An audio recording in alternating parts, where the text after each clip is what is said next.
The sea is where all life began. Without the sea, there would be no fish, no surfing, no swimming.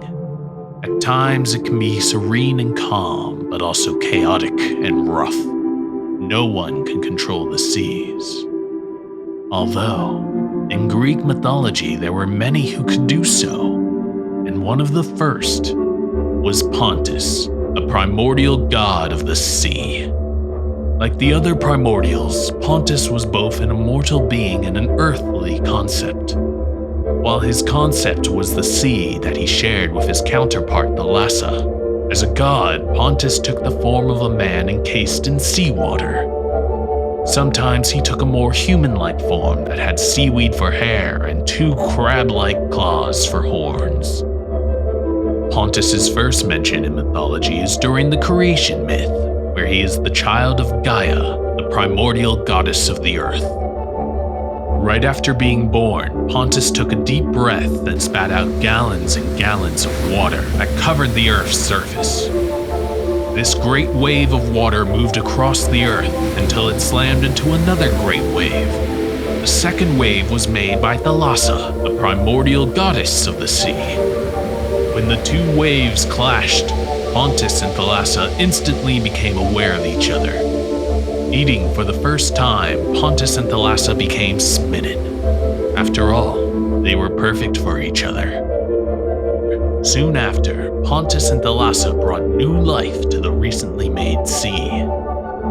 New creatures were now swimming through every inch of the great ocean. Turtles, sharks, whales, squid, crabs, and all the colorful fish now called the sea their home.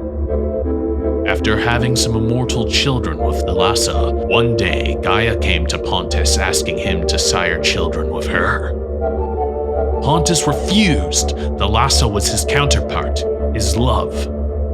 But Gaia had a way about her, an air of persistence that made it impossible to say no. And so Pontus fathered 5 children with Gaia, one being Ceto, the goddess of sea monsters. Later down the line, Ceto would give birth to many monsters who caused problems to famous Greek heroes such as Hercules and Perseus.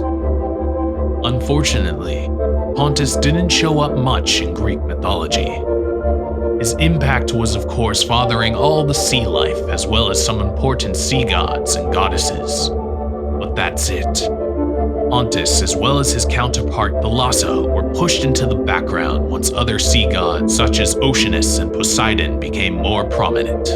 But even though Pontus didn't play a huge part, he will be remembered here on this channel as the creator of the ocean. And there it is. I give you the wild Greek mythology of Pontus, the primordial god of the sea. Hey, if you enjoyed my video, then please give it a thumbs up.